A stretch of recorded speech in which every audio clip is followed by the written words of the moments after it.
Today, Russia has leveled a big charge against the United States. It's not about Ukraine, it's not about the NATO, it's about India. Russia claims that the US is trying to unbalance India's internal political situation. Now, that's a big charge. The Russian Foreign Ministry spokesperson, Maria Zakharova, has said, and I'm quoting, the US continues to make unfounded accusations about religious freedoms in India. The US simply did not understand the national mindset and the historical context of the development of the Indian state, nor do they respect it, quote unquote. I'm quoting further. The reason behind the US accusations is to unbalance the internal political situation in India and complicate the general elections. Quoting further, we believe that it stems from the neo-colonial mindset of the US. And she did not stop there, by the way. The Russian diplomat also trashed allegations of India's involvement in a foiled plot to kill Khalistani terrorist Gurpatwant Singh Pannu. Zakharova said, and I'm quoting, according to our information, Washington has not yet provided reliable evidence of the involvement of Indian citizens in the preparation of the murder of a certain G.S. Pannu. Quoting further, speculation on this topic is the absence of evidence. In the absence of evidence is unacceptable. Quoting further, the US lacks understanding of India's national mentality. That is what the Russian diplomat is saying. Such harsh criticism of the US is expected from Russia. It does not share the same close relationship that India, after all, shares with America. Yet, even with close ties, isn't there some truth to the fact that the US maybe lacks a deeper understanding of India? The specific allegation against the US of meddling in Indian elections is particularly significant. It comes a week after New Delhi warned the US that biased reports against India interfere with the election exercise. And just a week ago, India's External Affairs Ministry accused the US Commission on International Religious Freedom, which is a federal body, of interfering in India's poll exercise. In its annual report, the Commission had recommended that India be classified as a country of particular concern. India rejected the report and slammed the US body for lacking an understanding of India's diverse, pluralistic, and democratic ethos. A week before that, the US State Department's report on human rights had accused India of similar violations. Then, too, India had rejected the report. It had rejected the report, calling it deeply biased. The largest democratic exercise in history is unfolding in India. Yet, the Western media, blinded by its self-serving agenda, fails to recognize its significance. They even dare to doubt the integrity of India's electoral process. Have a look at the visuals on your screen. In India, elections are a celebration of democracy. From remote forests to isolated islands, polling officials travel across the length and breadth of the country to ensure that every citizen can exercise their right to vote. Does this smack of a country in peril? Citizens flock to the polling stations in droves, determined to choose their political representatives. Yet, American media shows a blatant bias, distorting the truth about India. Let me illustrate this with a recent incident. In a press briefing, a US State Department spokesperson was asked if the US would send election observers to India. What was the response? Advanced democracies like India don't need such scrutiny. But it's the reporter's question that reveals the depth of bias. Some American outlets even doubt the fairness of Indian elections, while the US itself witnesses shrinking voting booths and drop-off centers. Contrast that with India's reality. A polling booth was set up in the Gir forest of Gujarat just for one voter. One voter. And take the example of voting on the Great Nicobar Island, where 7 members of the vulnerable Shompen tribe cast their ballot for the first time. That's the beauty of Indian democracy. It's because the Indian law mandates that a polling station be set up within 2 kilometers of every home. Yet America silently ignores these narratives. This is undeniable proof of America's ignorance, its failure to comprehend India's spirit, its history, its culture, its aspirations. By fixating on sensationalism, they perpetuate harmful stereotypes. Underreporting is also a form of discrimination.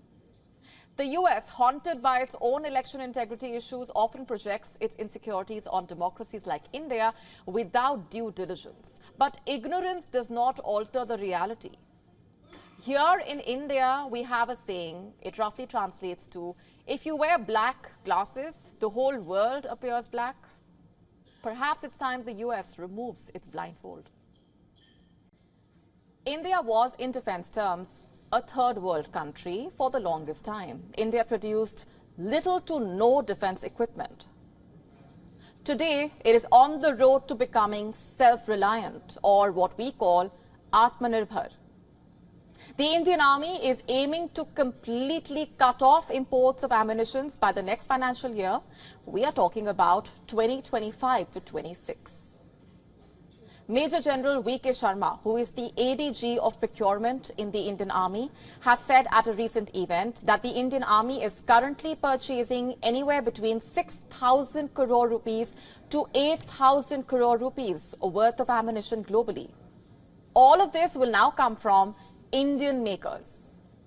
Now, currently, foreign suppliers meet 5 to 10% of the Army's requirement, and soon Indian suppliers will fulfill this need as well.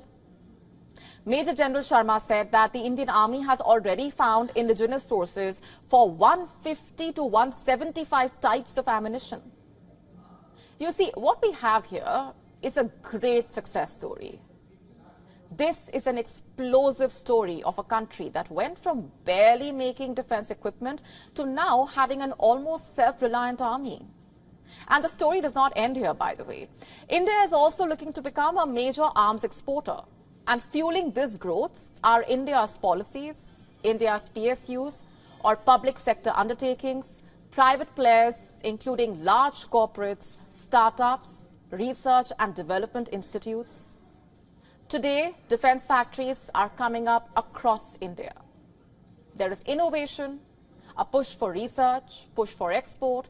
India has already made giant leaps in this field. India's defense exports touched a record 21,000 plus crore rupees in the last financial year. It's a year-on-year growth of 32.5%.